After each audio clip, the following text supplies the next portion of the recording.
Yeah, so that was a really fun 40 minutes where nothing was working. So the curse of the projector continues. I was in my hotel room watching his talk, so I knew to get here early and unfuck this thing. So thanks everyone for making it work.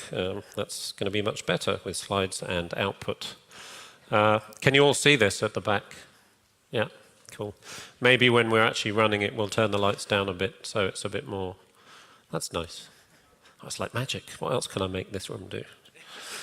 Okay, so I'll give you a quick intro. Basically, the way this is going to run, I'm going to do my slides, because originally, when I was done with the slides, I was going to move the HDMI cable over to this guy, and then we would switch to the TV output. But so that's the way it's set up. So I'll still do that as the running order.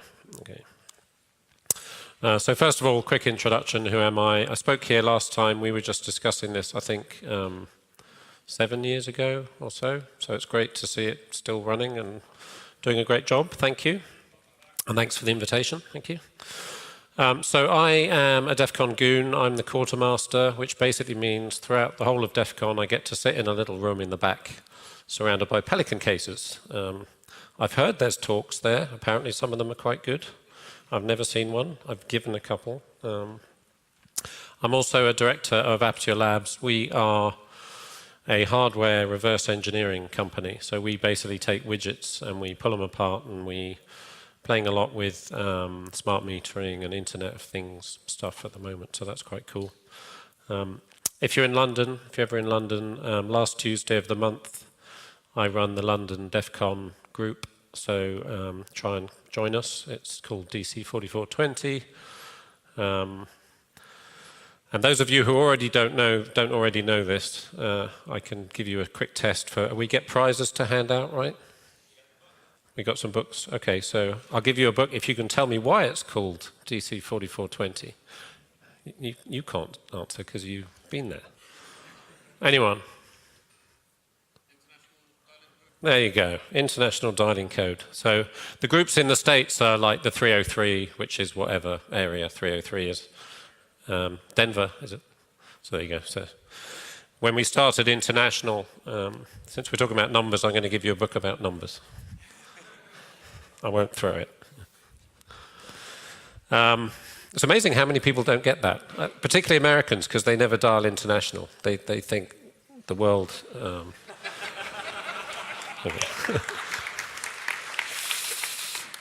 Okay.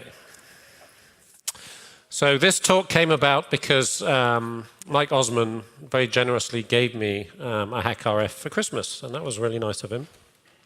If none of you have played with one, this is a Hack RF, and it is a software-defined radio, and it's just completely awesome, as you'll see in a minute. So I went and had a play. And I like toys like this because I'm not an analog guy. I play a lot with stuff that is converted into analog and sent over the air, so satellite signals or RF, button presses on your car, or Wi-Fi stuff, or whatever, anything that's kind of, I call it magic moonbeams. So anything that goes over the air, infrared, whatever, I'm interested in. But I don't understand the analog stuff. RF and all that, it just drives me insane. So I like stuff like this because it converts it into nice ones and noughts, which makes sense because there's only two of them. So it's easy. So yeah, I had a play with that. So this is the scenario that we're working on. It's called DVB-T black button pivot, because in the UK we have a standard, we have a thing called the red button. So BBC red button is a digital service that is overlaid on the normal DVB transmission. And if you're ever on a BBC channel, you can press the red button and all these menus pop up. So I called it black button for obvious reasons, because we're the bad guys and we're black. So we wear black hats. So yeah, this is the bad guy with his transmitter. You're there watching some innocent cartoons. There's never any offensive content in that cartoon. And it's coming in over broadcast, and you're also connected to the internet. So most modern TVs even if it's not a smart TV, a lot of stuff predates smart TVs, still have an internet connection. Okay? And the pivot is pivoting from the transmission onto the network. The observant amongst you will notice that my receiver here does not have, even though it has an Ethernet port, doesn't actually have a network connection. And that's deliberate, because none of this shit works. I'm faking it. Okay, so not really. Because there's a couple of demos I want to do that show you something interesting happens when you're not connected to the network. And I'm slightly worried that I'll just get an update being randomly sent to me anyway, so because there's a room full of hackers here. So they're bound to do bad things to my box. Okay, so typically, as soon as you think of a good idea, I'm like, oh, I wonder if I can exploit that. I found someone else has done something very similar. And I promise you I found this after I'd done my proof of concept work, but I'll just show you his video, so he deserves props too. People are sitting in their homes at night watching TV. Can you hear that? And suddenly, outside their window, something starts flying up in the air. What is this thing? Okay. It's a drone. And as they're peacefully watching their TV, very strange things start happening around them. So they start sending reviews to Yelp without their knowing. They start sending spam to their friends. Their printer starts printing out coupons for sites they never signed on to. All sorts of craziness is happening. 12 minutes later, it all stops. The drone goes back again, and it's over. And nobody knows who did this. And nobody can find this attacker ever. What happened? Somebody thought it would be a great idea to have your TV browse to the internet while you're watching TV. Sounds like a good thing. Well, actually, it's a really nice idea, because let's imagine we're watching a sports program, and somebody just scored a goal, and I really want to know about this person. So I take this remote, and I press a red button, and on the screen pops up lots of statistic information about this person and their career. Or let's say I'm hearing a song on a music channel. I want to buy the song. I press the red button, and boom, iTunes open up. I can buy this song. So this is called hybrid television. It's hybrid. It's both television and internet. And it's really nice. It's been launched in Europe, and people really love it. And who really loves it is advertisers, because now they can send you ads over the internet. So instead of seeing everybody's ads, you just see the ads which are best for you. And advertisers really love knowing what you like and sending you the exact ad you're going to use. And things happen. The problem is that just as Borat said when he proposed to Pamela Anderson, consent is not required. So this red button is just a matter of politeness. The thing is, as soon as you turn on your TV and browse to a TV channel with hybrid television, it can just start doing whatever it wants with your internet connection. So TV looks the same as you're watching it. Program is the same. There's no like fuzziness or strange faces that come on the screen. The audio and video are exactly the same. Right. So how do you do it? How do you actually pull it off? Can anyone do this, or do you have to be a computer security researcher? You basically need $200 and a roof. And a computer. Software. Yes. The $200. Okay, so we're going to talk about the detail of. So he's done pretty much the same thing using a different standard. So I'm going to talk about what he's doing, what I'm doing, and give you the exact kind of path that I went through to figure out how to do this stuff. So it's going to be reasonably technical, but when you download my slides, there's all the clues you need to be able to do this yourselves back at home, and maybe with something even cheaper than a HackRF. Someone else has done something similar, only he's targeting specific TVs. So what that guy was saying is, consent is not required. Basically, most of these standards, they implicitly trust the broadcast medium. So if it's coming in via the antenna, it's trusted.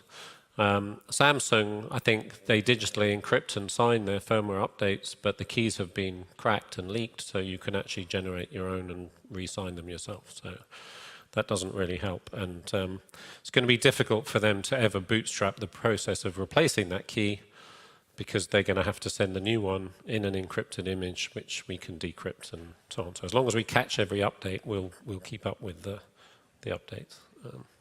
So it's worth checking this guy out as well.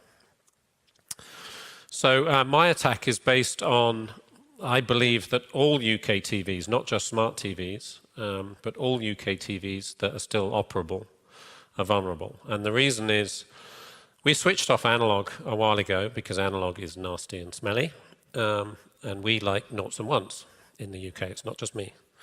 So we're all digital now. And there's a standard which says you have to support MHEG, because MHEG is the BBC thing that they use for all their additional services, and it's the Queen's channel, damn it. So, you know, do what the Queen says. So all TVs support MHEG in the UK. And this is the description from Wikipedia. It's quite easy to download the actual standard if you're interested in reading it.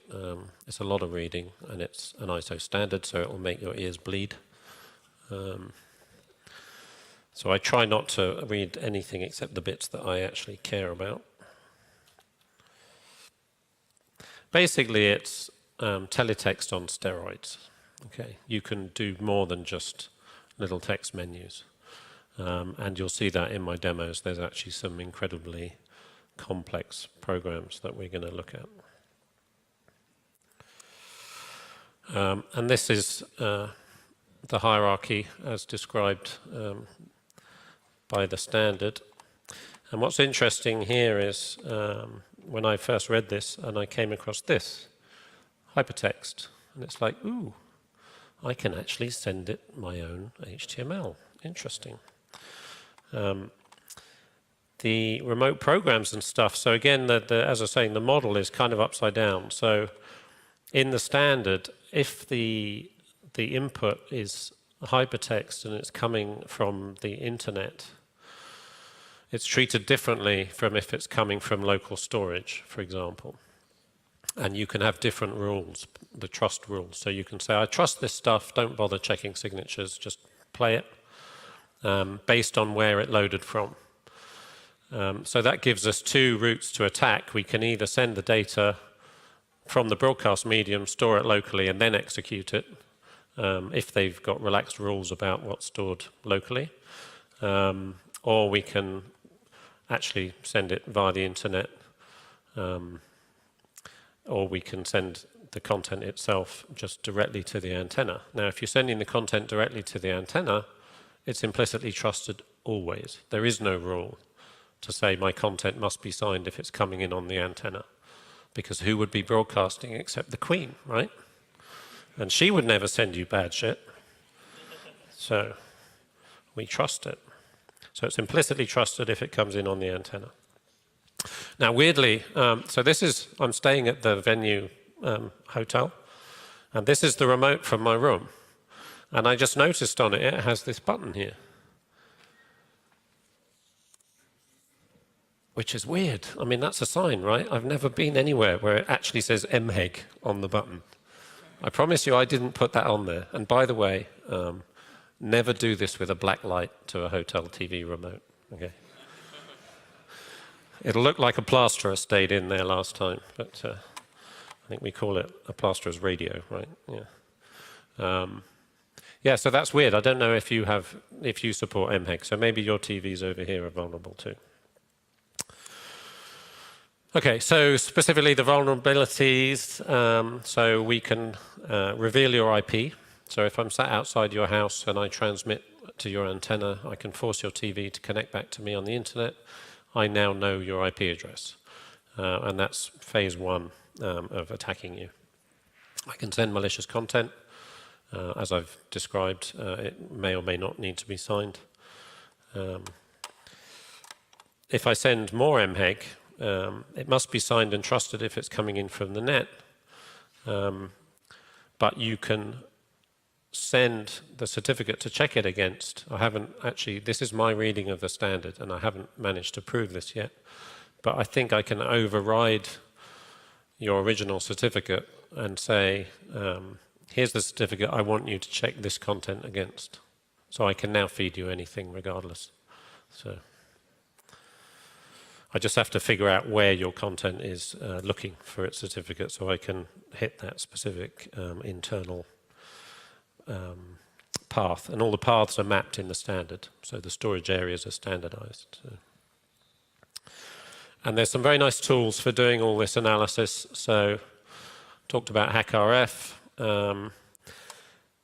The BBC, there's a package called Red Button, which is distributed on SourceForge, and it gives you all the tools you need using a standard off-the-shelf DVB-T receiver to receive a channel, get all the MHEG in binary format, decode it, and then you've got full source of that code, and then you can do whatever the hell you want with it. Okay. So you can actually figure out exactly what that program's doing, which certificates it's looking at. You'll get all the certificates, everything. You get the entire tree structure. Okay. So that's very cool. And then I'm just using standard scripts to do stuff and send it back. No video demo would be complete without Big Buck Bunny. So he's in there.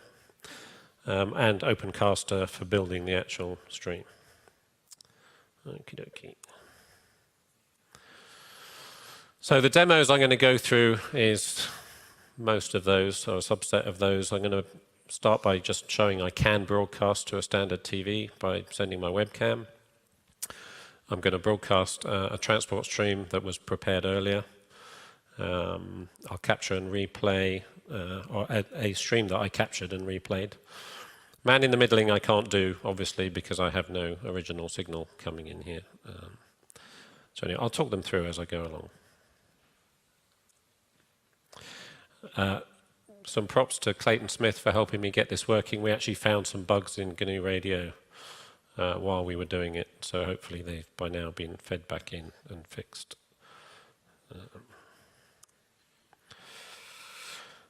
So quick disclaimer. If you're going to do this, certainly in the UK, probably in most countries, if you transmit TV on the TV frequencies, you're immediately breaking the law, and your listener's license will be revoked, and so on. So just connect direct. So all I've done is taken a standard TV antenna wall socket, wired it into the HackRF. So I'm now just transmitting from HackRF directly into my receiver. That's perfectly legal because it's a closed loop. I'm not actually sending anything over the air. Make sure you start with low gain so you don't just blow up your beautiful 60-inch plasma, because that would be bad. I didn't bring my 60-inch plasma. I brought a little receiver because it was easier to carry on the train and the plane. And that's the output. At the moment, it's not receiving anything. Okay, so the first demo basically is using DTV utils, and I've created a little script, or rather Clayton Smith created a little script that takes my webcam and broadcasts it over TV to the box. So I'm going to jump out of here and do that. So that's not the one.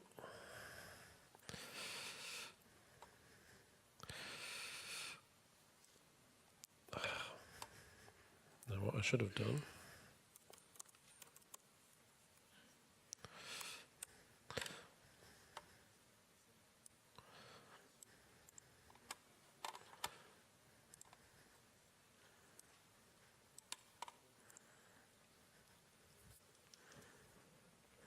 Okay, so first job we have to do is tune the TV. So I will go into menu, and I'm afraid I'm going to have to do this between each demo because each demo is setting up different channels. So I'll do an automatic search. Am I allowed to do this?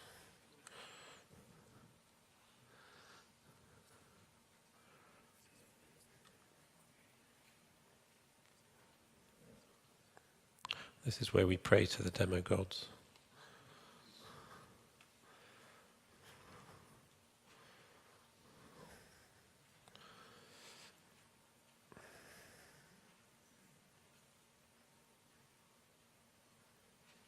I hate this bit. Come on, you can do it.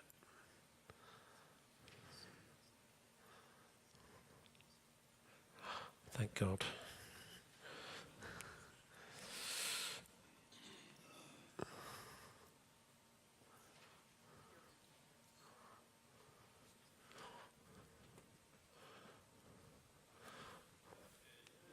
I roll. Awesome. We're off to a flying start. Everything's going to be okay. Not. Okay, so that was just simple. Take a video stream, any video stream, encode it into the MPEG, the DVB standard, and squirt it over the air. Or not over the air because we're good law-abiding citizens. So we don't do that. Okay, so an existing transport stream with data services. Okay, so the rest of it, I'm just going to do the demos. So if we start this guy.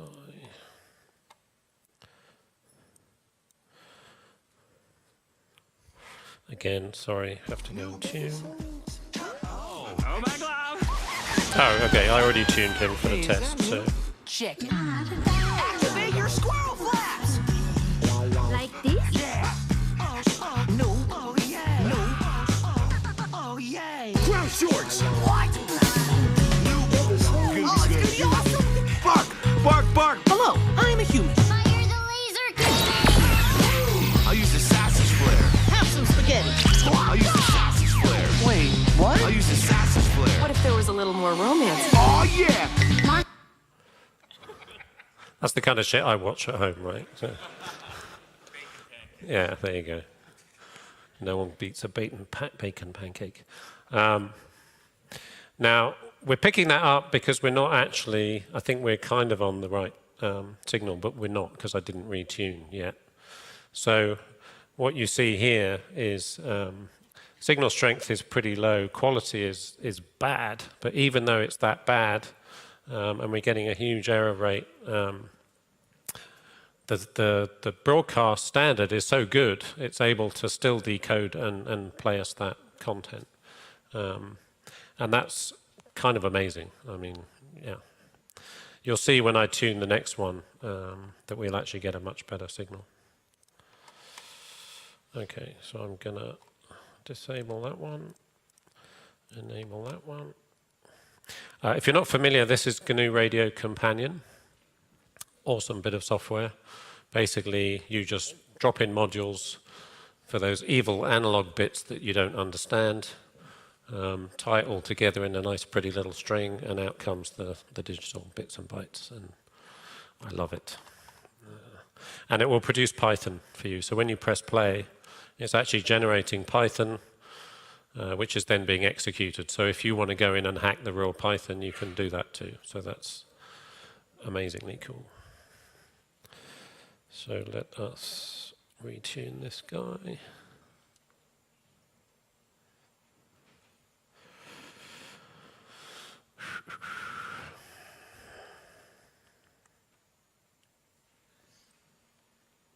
I haven't been able to figure out how to switch that off.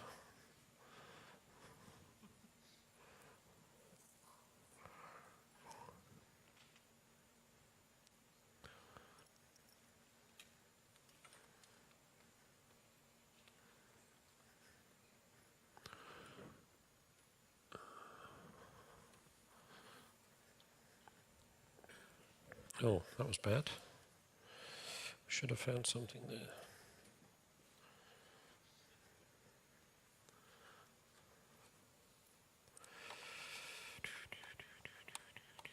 Let's try that again.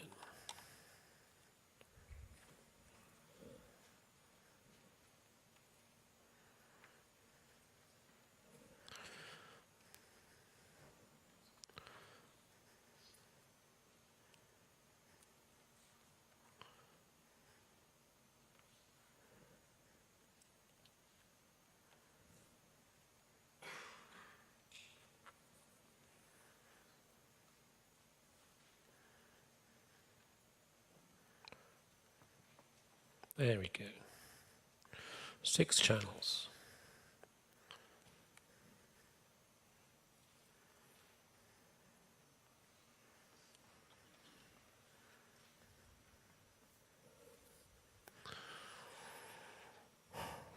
Okay, so here's our friend Big Buck Bunny. By the way, the sound guy, you may or may not get sound on these. The later ones you should do, but don't worry if some of these channels don't. I don't know why, I haven't really investigated. So here we're seeing the same stream in various different formats. So this one is just HD H.264. Next channel is SD, 25 frames per second, or 25p, sorry. PAL with teletext, so we're now embedding standard services. For some reason that channel's not working.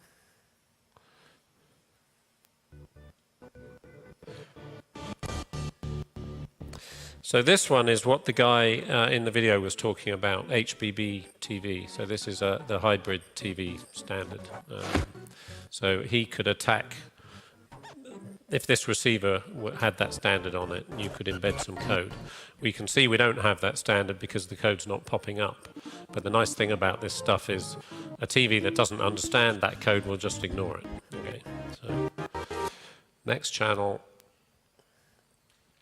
is MHEG. So this should have some code in that the TV will understand, right?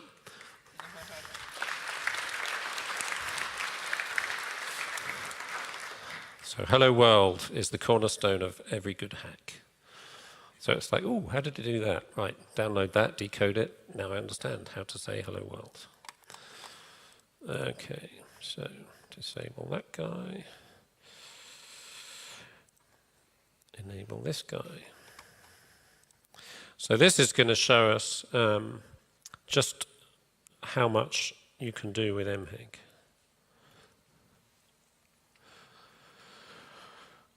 Talk amongst yourselves.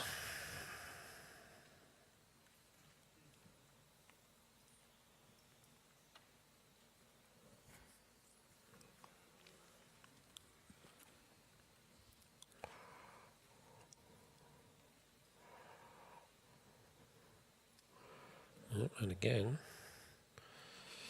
has not seen them.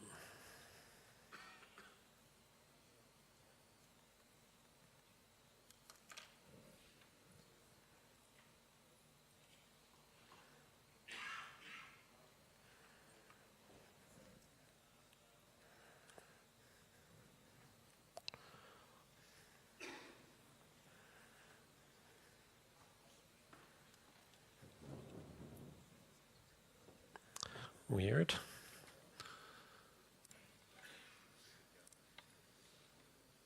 Okay. Demo gods don't love me after all.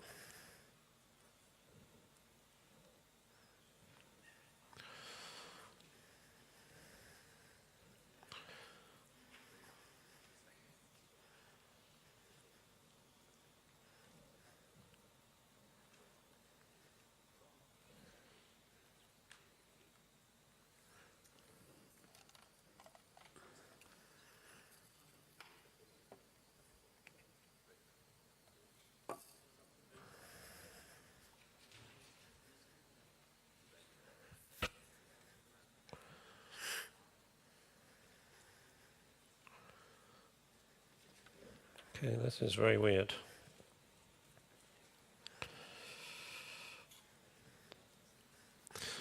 Sorry, let me just see if that last one is still...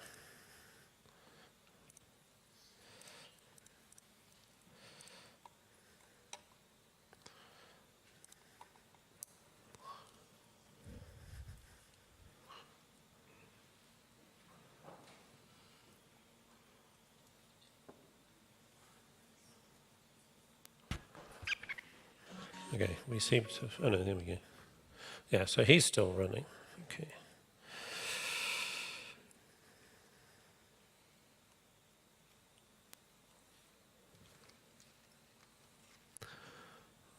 One last try, and then I'll skip this one.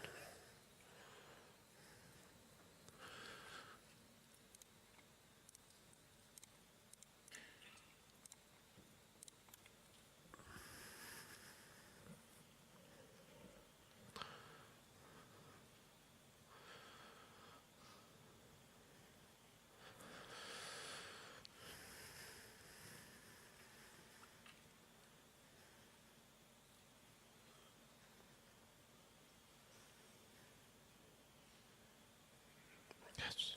Okay.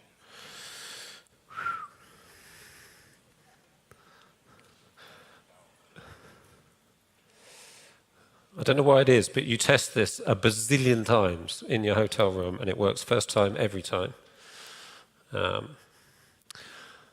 Okay, so this is the stuff I got from a Valper. And this is a full-on solitaire in MHEG, which is just fucking insane. If you've ever looked at the source code for something like this, again, your ears will bleed. But if you're the kind of person that can read the ISO standard that enabled you to do that in the first place, then yeah. So basically, we can say, start the game.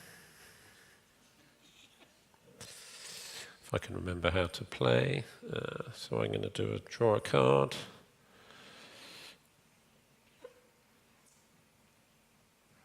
Select that card. Where can he go? Oh, he can't go anywhere. Damn it! Okay, I can move the 6 to the 7. So if no, I'm screwed because I've selected that card. Maybe I have to unselect him. Push, draw, draw a new one. Okay. Anyway, you get the idea. Oh, there we go. So select the 6.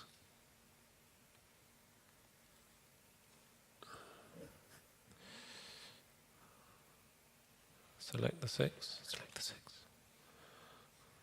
Okay, I give up. I can't even play solitaire. So I should have practiced. No, I'm sure I've sat and wasted hours playing this game, but I think it's because I've left the selection on there and I don't know how to deselect him. So, but anyway, I don't care. So this just proves how complex you can do stuff with MHEG, right? The next one is talking about network connections. So, do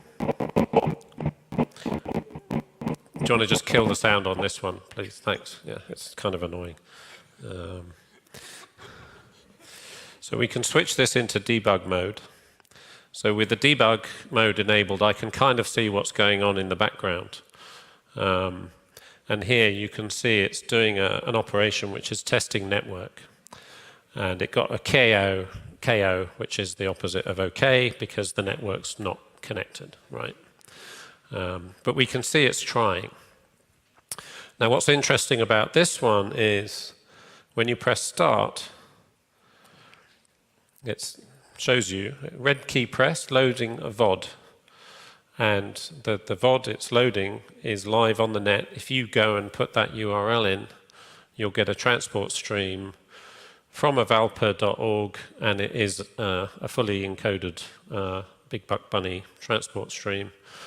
And we would now start playing the video if I was plugged in. So this was very useful for me because I could not only look at the raw MHEG that was producing that code, but I could sniff the network and see if anything other magic was going on in the background, or if it was just doing a straight get of that stream. So that was really useful. Okay.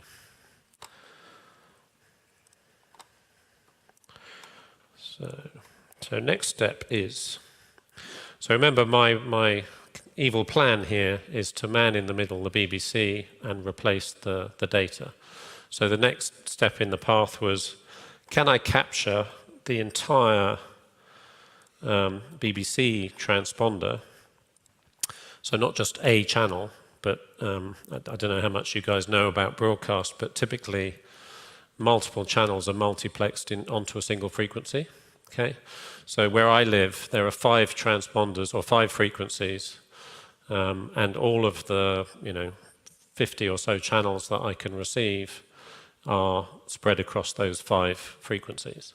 So if I wanted to attack you regardless of what you're watching, I would have to capture and transmit 5 different frequencies. Okay, but for the purposes of this demo, I've just captured one, which is the main BBC transponder. So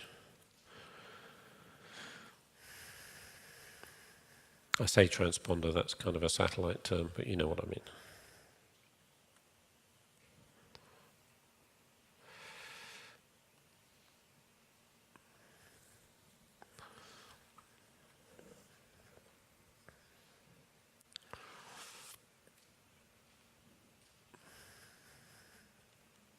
How long have I got, Matthias?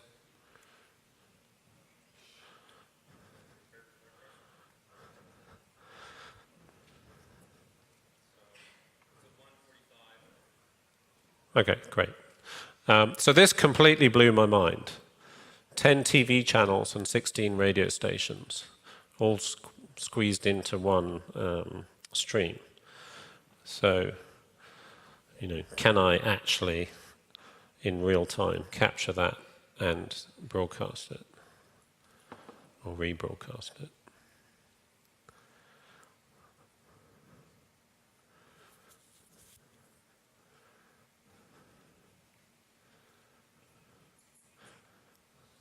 So if we can have the sound back, please. So here we are watching telly in England. It turns out Barry and Jackie liked elements of all three of our properties, but none of them individually quite hit the spot, and that was really down to location. Their hesitation is understandable. This is a major move for them. Their nest is emptying, and this is the very first time they've had to find a house for just the two of them. So their search continues. And fingers crossed, So this it is won't be too BBC long before they Southwest, found their new Escape to the home in Country. Devon. I think I See you next recorded time about on Escape to the Country. 20 seconds or so, and then it'll just loop If you'd around. like to escape to the But it comes Thank you for with your help. No worries at all. everything. So the guide is embedded in there. It turns out Barry and Jackie liked elements of all three So we of can our see the properties, guide for but all none the of them different channels. individually quite hit the spot, and that was really down to location. Their hesitation is understandable. This is a Multiple channels. Today I've seen why Arlene was attracted to the glamour of 19... There's one here just for you, by the way. before they found their new home in Devon. See you This next is time on interesting. Escape to So the Country. BBC 4 wasn't broadcasting at the time. And what did I just... Yeah. Sorry, I just hit the wrong button. Elements of all three of our properties, but none of them individually quite hit the spot, and that was really down So to BBC location. 4 wasn't Their broadcasting hesitation at the is time. understandable. This is a major move for them. Their nest is But emptying, we and this capture is the what very actually first happens in time the they've had to UK on find house a for real just the two TV. of them. If So their you're search still continues. And fingers crossed, it won't be too long connected before they to a found channel their that's new not home in actually Devon. broadcasting. See you next Sometimes you time get on the Escape to the Country. audio bleed from a different channel coming If in. you'd like So to it was escape to the interesting that even in my Thank you for your help. stream clone of it, I still get the same fault that the TV gets from the real stream. So that was turns quite out- interesting. Kids TV. Yay. It's Timmy time. This is just what happened to be on. Okay. Challenges of coastal schools and recruiting to coastal schools. Radio. Now, this is for you. Snooping in the BBC Parliament. It's still carrying on that age-old tradition. We've got cameras in there now. So I thought you'd like that, Phoenix. So those who saw Phoenix's talk this morning. They would think it was unacceptable. And then what else we've got? Our representatives. So yeah, the reason I didn't want to plug this in is because the BBC Red button is actually a live over the internet service now. Most of the content is not broadcast. There's a little bit of a framework which then downloads the live content. So if I was plugged in now, we would be seeing the main BBC Red button channel live, and it would just be streaming it over the internet. What we can do is press the red button and load that framework. It'll take us back to whatever channel has got the content on it. And that was really And down then to if I location. press... Their hesitation is understandable. This is a major move for them. Their nest is emptying, and this is the very first time they've had to find a house can for read the just the two of news. them. So their search continues. And fingers crossed, it won't be too long before they found So their apparently new the home BBC in are Devon. shaking up their See you next online time on services. Escape to the Country. So this is all done with MHEG. So this is the kind of stuff you can do with MHEG. You can embed streams. It's really powerful stuff. It turns out Barry and then finally, I think individually we've got... quite. Let's go to the... So just radio channels now. Fight when he was born. Now, it's a Lammergeier vulture.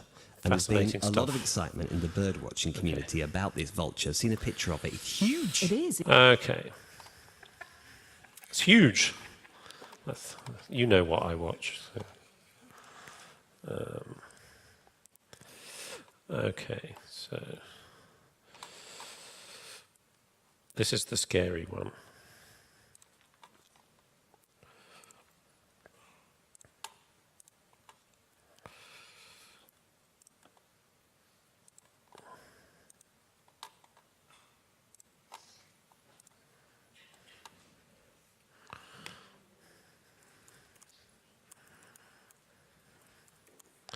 So this is the last demo, I promise.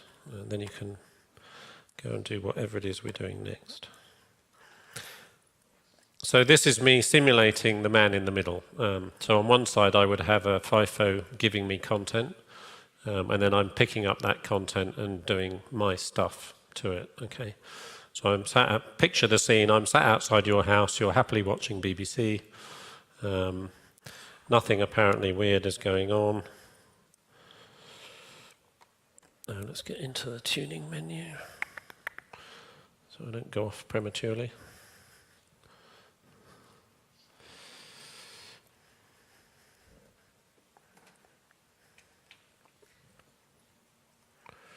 Okay.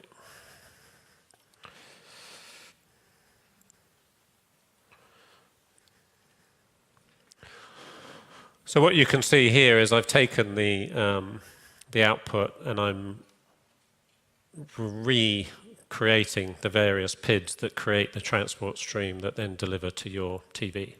So what you would have in there is the original content that I've stripped out and replaced with my content. Okay.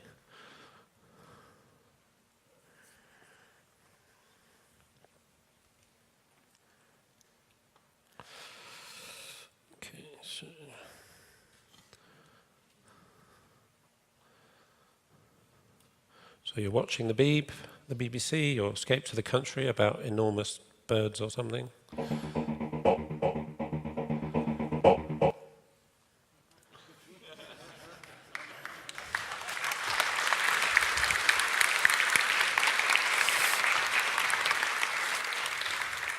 I love it when a plan comes together. Okay, you'll be happy to know that is the end of the demos.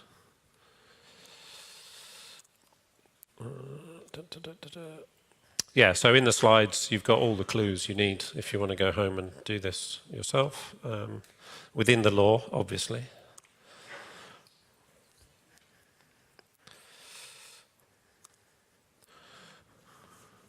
That's me done. Thank you.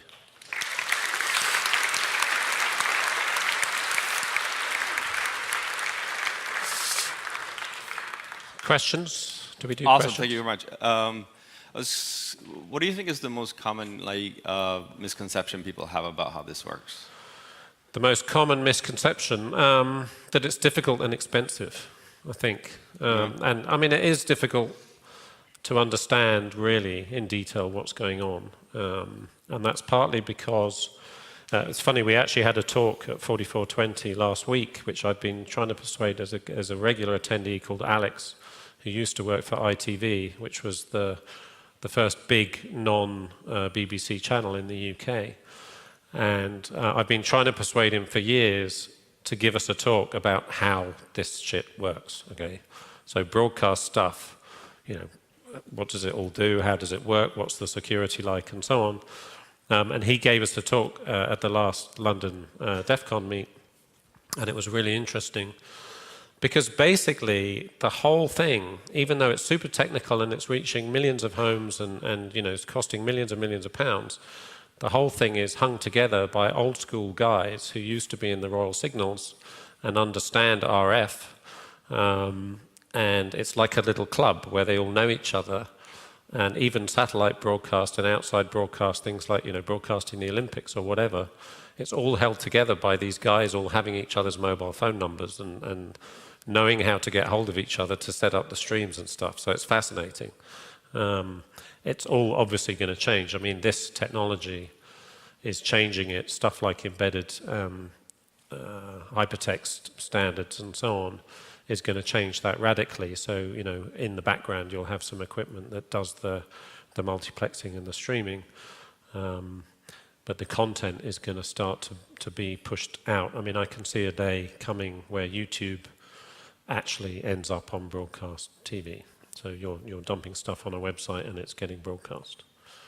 And this is all MHEG, but how many, are there lots of other standards, or is everybody using this thing? Well, MHEG is it's the UK, and I think New Zealand have adopted it, and whoever Philips are delivering those TVs to that was in my hotel room.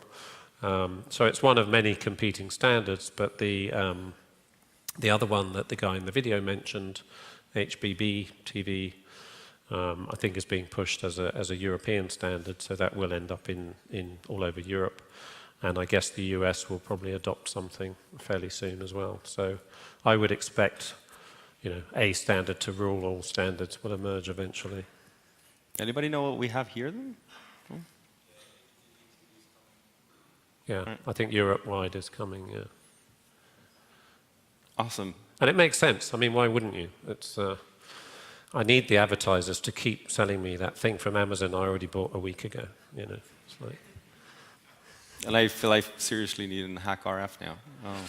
Yes, I mean, this thing just blew my mind that I can transmit 16 TV channels and 10 radio, whichever way round it was, all in one go, and it's not even breaking a sweat. You know, so we had a hand up there. Yeah, take questions from the audience. So my mic even on? No, it is. So apparently the system is quite broken, or at least quite vulnerable. I can't see who's talking. I'm here. Your hand up. Okay. Oh, so have there been any black attacks in the news, or is that yet still to come? Have there been any black hat actual reports of actual attacks in the news? The last broadcast attack I heard of, I think, was Captain Midnight back in the 70s, or whenever it was that he did his satellite takeover. But no, I haven't heard anything in the UK. But there's no reason it shouldn't happen. There's no reason you Watch haven't... this space. Yeah. No reason you haven't done it.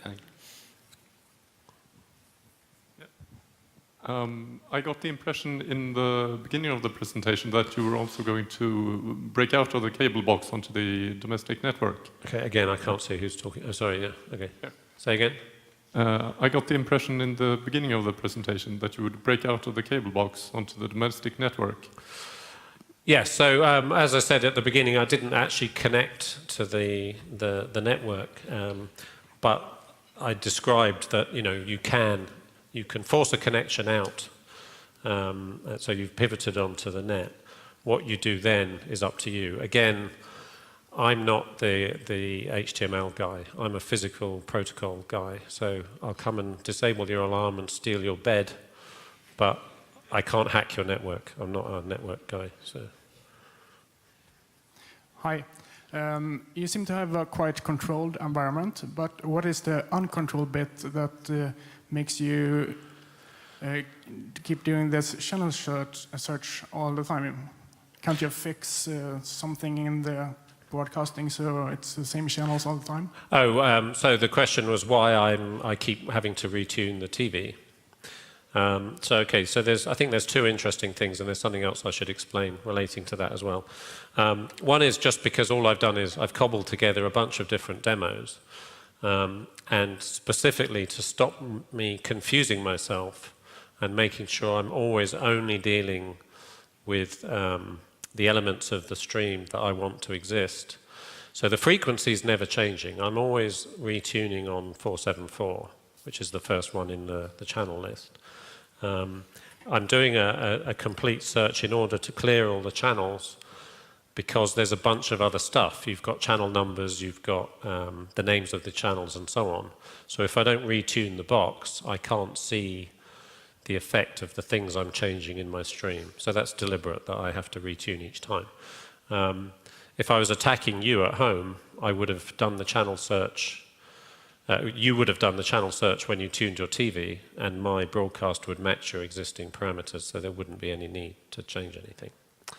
The other thing I should explain is I'm not an analog guy, as I said, and I don't understand much, but what I do understand is in RF, the loudest talker wins. Okay, so if I point my big-ass directional antenna and crank up the volume on my transmitter, I'm definitely going to override the little feeble signal you're getting from the antenna, 10 miles away. So how tempting is War of the Worlds on a small village then? How tempting is War of the Worlds in a small village? It's pretty tempting. I live in a really small village, so I could probably get away with it, actually. It's definitely feasible. It's definitely doable. All you need is an external amp. I mean, I forget what the output power of a hack RF is, but there's off-the-shelf amps for, it's only 400 megahertz signal, so easy, cheap, powerful, yummy. We should talk. Quick, really dumb one is basically, what's the bandwidth if you were to take, say, 10 of these channels? The bandwidth, I think, is 8 meg. So it's per channel? Or per transponder. Okay. So you squeeze into that. Yeah. That's doable. That's easily doable. We're getting more questions? We're running out. Running around. Okay. So in that case, thank you very much, Adam, Laurie. Thank you.